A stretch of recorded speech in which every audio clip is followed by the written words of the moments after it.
নমস্কাৰ এই মুহূৰ্তত আহি পৰিছে কেইবাটাও গুৰুত্বপূৰ্ণ খবৰ আৰু এনে খবৰসমূহ নিতৌ পাবলৈ চেনেলটো ছাবস্ক্ৰাইব কৰি ভিডিঅ'টোত এটা লাইক কৰি দিবলৈ নাপাহৰিব। তেনে বলক দেৰি নকৰি খবৰকেইটা আৰম্ভ কৰোঁ। দৰ্শকসকল, আজি ৰাতিপুৱাৰ প্ৰথমটো খবৰ।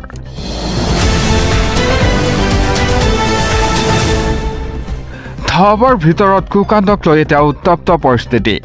কোন এই জামাল নামৰ এজন লোকে দীৰ্ঘদিনে ধৰি অৰ্থনৈতিক কাৰ্য চলাই অহাৰ অভিযোগ এতিয়া ৰাইজৰ। দিব লৈছে এটা অতিকৈ গুৰুত্বপূৰ্ণ খবৰ। ধাবাৰ ভিতৰত কুকাণ্ড চলি অহাক লৈ এতিয়া উত্তপ্ত পৰিস্থিতি। দীৰ্ঘদিন ধৰি ৰূপৈহাটৰ ছিগনেচাৰ ফুড ভিলাত অপকৰ্ম চলি অহাৰ অভিযোগ। ৰাইজে হাতে লোতে ধৰে বহু কেইগৰাকী যুৱতীক। উত্তপ্ত পৰিস্থিতিৰ মাজতেই পলায়ন কৰে আন দুই যুৱতী। জামাল নামৰ এজন লোকে দীৰ্ঘদিন ধৰি অনৈতিক কাৰ্য চলাই অহাৰ অভিযোগ। এনে বিভিন্ন ঠাইৰ মহিলা যুৱতীক মাতি আনি অপকৰ্ম চলাই অহাৰ অভিযোগ উত্থাপন হয়। এনে ৰূপৈহাট আৰক্ষী উপস্থিত হৈ নিয়ন্ত্ৰণ কৰে পৰিস্থিতি।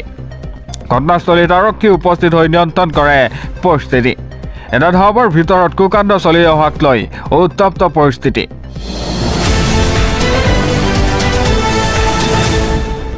পৰৱৰ্তী খবৰ, এটা ব্ৰেকিং নিউজ আহি পৰিছে।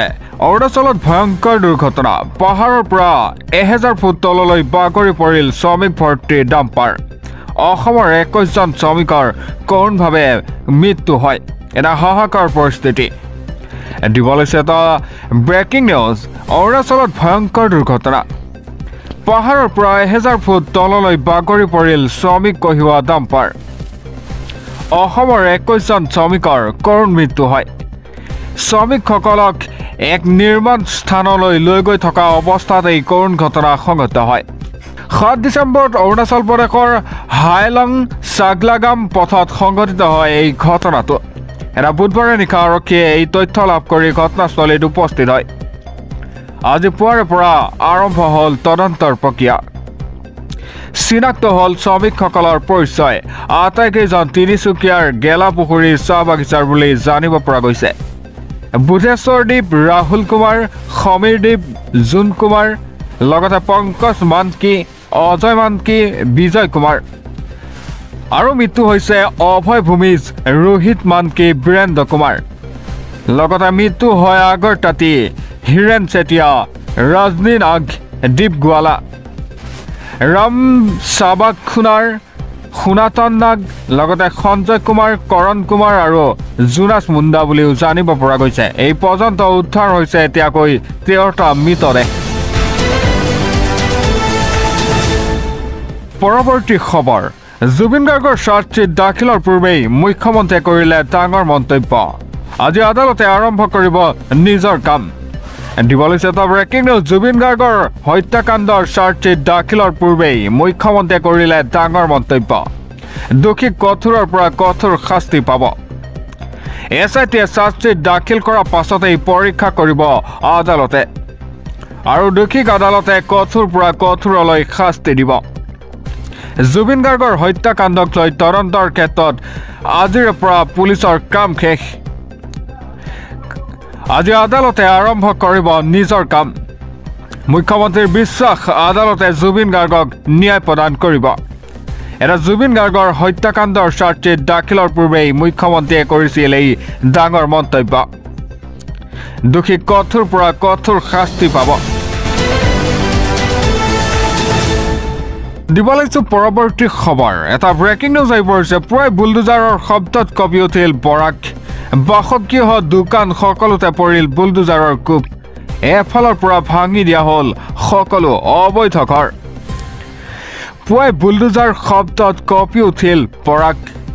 বাসগৃহ, দোকান সকলোতেই পৰিল বুলডোজাৰৰ কোব। শিলচৰৰ তাৰাপুৰত প্ৰশাসনৰ উচ্ছেদ অভিযান। চৰকাৰী ভূমি বেদখল কৰা ব্যৱসায়ী প্ৰতিষ্ঠান ঘৰত চলিল এতিয়া প্ৰশাসনৰ বুলডোজাৰ। ঘৰ, দোকান, ভৱন ভাঙি চুৰমাৰ কৰে প্ৰশাসনে। 3 মাহ পূৰ্বেই দিয়া হৈছিল উচ্ছেদৰ জাননী। শিলচৰত পুনৰ চলিব এতিয়া উচ্ছেদ অভিযান। পথ নিৰ্মাণৰ বাবে গড়কাপ্তানি বিভাগে চলালে এই উচ্ছেদ অভিযান। দিব লৈছো পৰৱৰ্তী খবৰ অসমীয়া জাতিয়ে সংকল্প নললে জাতি নাথাকিব অসমীয়াৰ চিনাকি থকা ঠাই বৰ্তমান অচিনাকি লোকৰ দপদপনি কোনো কাৰণত জাতি মাটি ভেটি হেৰাবলৈ দিয়া নহ'ব অসমীয়া জাতিয়ে কেতিয়াও আত্মসমৰ্পণ নকৰে যুঁজিব আৰু জিকিব এনেদৰে মুখ্যমন্ত্ৰীৰ উদাত্ত মন্তব্য দিব লৈছে এটা অতিকৈ গুৰুত্বপূৰ্ণ খবৰ এটা ডাঙৰ খবৰ অচিনাকি মানুহৰ বিৰুদ্ধে প্ৰতিটো সময়ত যুঁজিব লাগিব অসম আন্দোলনৰ দিনবোৰ মনত পেলাই পুনৰ এবাৰ লিপ্ত হ'ব লাগিব সংগ্ৰামত এই সংগ্ৰাম হ'ব ৰাজনৈতিক সাংস্কৃতিক আৰু অৰ্থনৈতিক সংগ্ৰাম বৰ্তমান সময়ত অসমত বাঢ়িছে অচিনাকি লোকৰ সংখ্যা সমগ্ৰ অসমত বিয়পি পৰিছে তেওঁলোক জাতিয়ে সংকল্প নললে অসমীয়া জাতি জীয়াই নাথাকিব প্ৰতিগৰাকী অসমীয়াই মহা সংকল্প লোক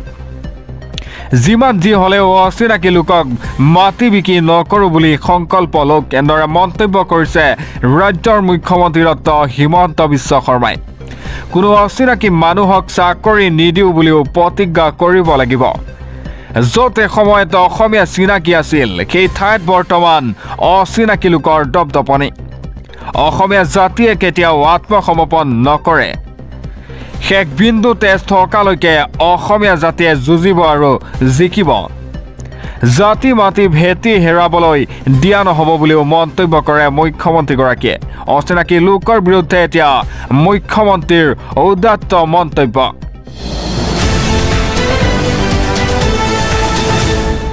পৰৱৰ্তী খবৰ বাবৰি মছজিদৰ বাবে দান দিয়া টকাৰ পৰিমাণে ৰচিলে ইতিহাস কল্পনা কৰিব নোৱাৰা শক্তি দেখুৱালে মুছলমানে দানৰ টকা গণিবলৈ আনিবলগীয়া হ'ল এতিয়া মেচিন দিব লৈছে এটা অতিকৈ গুৰুত্বপূৰ্ণ খবৰ বাবৰি মছজিদৰ বাবে দান দিয়া টকাৰ পৰিমাণে ৰচিলে ইতিহাস কল্পনা কৰিব নোৱাৰা শক্তি দেখুৱালে মুছলমানে বাবৰি মছজিদ নিৰ্মাণৰ বাবে কোটি কোটি টকাৰ উজান আহিছে দানৰ টকা গণিবলৈও আনিবলগীয়া হ'ল মেচিন 1 টকাৰ পৰা লাখ টকালৈকে বাবৰি মছজিদৰ বাবে দান দিছে এতিয়া মুছলমানে দৰিদ্ৰৰ পৰা ধনীলৈকে মছজিদৰ বাবে সকলোৱে আগবঢ়াইছে ধন যিয়ে যিমান পাৰে বাবৰি মছজিদ নিৰ্মাণৰ বাবে দিছে ধন ইটা শিল বালি দানৰ পাছত এইবাৰ আহিছে টকাৰ দান এৰা মুৰ্ছিদাবাদত নিৰ্মাণ হৈ আছে এই বাবৰি মছজিদৰ সদৃশ মছজিদ দিব লৈছো পৰৱৰ্তী খবৰ বিয়া খাই উভতাৰ পথত দুৰ্ঘটনাত পতিত হয় এগৰাকী মহিলা ৰাস্তা পাৰ হওঁতে তীব্ৰবেগী বাহনৰ সৈতে শুকাব ঘটনা যমুনা দাসৰ ভয়ংকৰ দুৰ্ঘটনাৰ পিছতেই এতিয়া উত্তপ্ত পৰিস্থিতি দিব লৈছে এটা ব্ৰেকিং নিউজ ৰাজ্যত পুনৰ ভয়ংকৰ পথ দুৰ্ঘটনা বিয়া খাই উভতাৰ পথত দুৰ্ঘটনাত পতিত হয় এগৰাকী মহিলা ৰাস্তা পাৰ হওঁতেই তীব্ৰবেগী বাহনে মহতিয়াই নিয়ে যমুনা দাস নামৰ মহিলাগৰাকীক নিহত মহিলাগৰাকীৰ ঘৰ ভৱানীপুৰৰ টাপাত কুৰুবাহাত বিয়া খাবলৈ ঘৰলৈ উভতিছিল যমুনা দাস নামৰ মহিলাগৰাকী এটা ঘটনাস্থলীত বৰজালি আৰক্ষী উপস্থিত হৈ আৰম্ভ কৰিছে তদন্ত বৰজালিত সংঘটিত হৈছে এই শুকাব পথ দুৰ্ঘটনা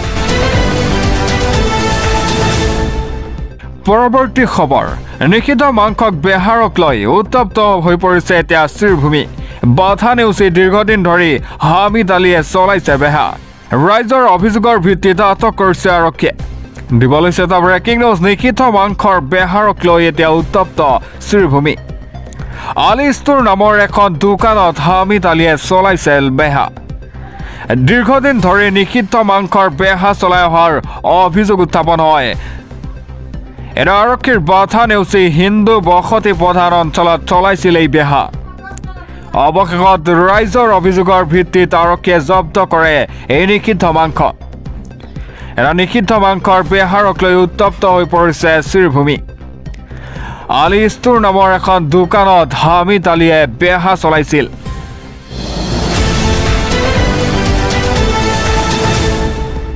পৰৱৰ্তী খবৰ এটা ব্ৰেকিং নিউজ আহিব যে কোনো বহিৰাগতক বিক্ৰী কৰা নহ'ব এতিয়া অসমীয়াৰ মাটি বাৰী ক্ৰয় বিক্ৰয়ৰ বাবে আহি আছে কঠোৰ আইন ৰাজ্যৰ মুখ্যমন্ত্ৰী ডক্টৰ হিমন্ত বিশ্ব শৰ্মাৰ এই ডাঙৰ মন্তব্য কোনো বহিৰাগতক বিক্ৰী কৰা নহ'ব এতিয়া অসমীয়াৰ মাটি বিধানসভাত আইন আনি আছে মুখ্যমন্ত্ৰীগৰাকীয়ে মাটি বাৰী ক্ৰয় বিক্ৰয়ৰ বাবে বলবৎ হ'ব এতিয়া কঠোৰ আইন কোনো বিদেশী অচিনাকি মানুহক মাটি বিক্ৰী নকৰিব অসমীয়াই মাটি বাৰী ক্ৰয় বিক্ৰয়ৰ বাবে বিধানসভাত আইন আনি আছে ৰাজ্যৰ মুখ্যমন্ত্ৰী ডক্টৰ হিমন্ত বিশ্ব শৰ্মাই সংকল্প লোক আমি কোনো কামৰ বাবে যাতে সহায় নলওঁ বিদেশীৰ কেৱল এঠাইত নহয় ৰাজ্যৰ বহু প্ৰান্তত সিঁচৰিত হৈছে বিদেশী এটা সকলো ফালৰ পৰা অসমখনক ধৰি ৰাখিব লাগিব আমি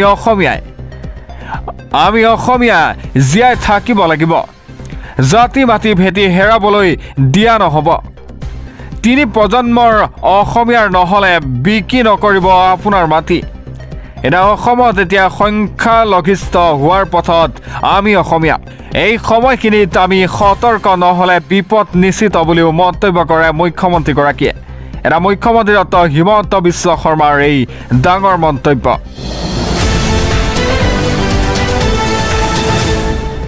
দিব লৈছো পৰৱৰ্তী খবৰ টিয়কত ঘৰৰ ভিতৰতেই মাতৃকন্যাৰ সৈতে ভয়ংকৰ কাণ্ড এটা তীব্ৰ চাঞ্চল্য টিয়কত দিব লৈছো এটা ব্ৰেকিং নিউজ টিয়কত ঘৰৰ ভিতৰতেই মাতৃকন্যাৰ সৈতে ভয়ংকৰ কাণ্ড তীব্ৰ চাঞ্চল্যই বিৰাজ কৰিছে অঞ্চলটোত টিয়কৰ বলমা মৰাণ গাঁৱত সংঘটিত হৈছে এই ঘটনাটো ঘৰৰ ভিতৰত মাতৃকন্যাৰ মৃতদেহ উদ্ধাৰ কৰা হৈছে সংকটজনক অৱস্থাত বৰ্তমান পিতৃক উদ্ধাৰ কৰি চিকিৎসালয়লৈ প্ৰেৰণ কৰা হয় মৃত মাতৃ চুনচুমি কোঁৱৰ আৰু কন্যা সোণাক্ষী কোঁৱৰ আহত ব্যক্তিগৰাকীৰ নাম কল্যাণ কোঁৱৰ বুলিও জানিব পৰা গৈছে এটা ঘটনাস্থলীত আৰক্ষী উপস্থিত হৈ আৰম্ভ কৰিছে তদন্ত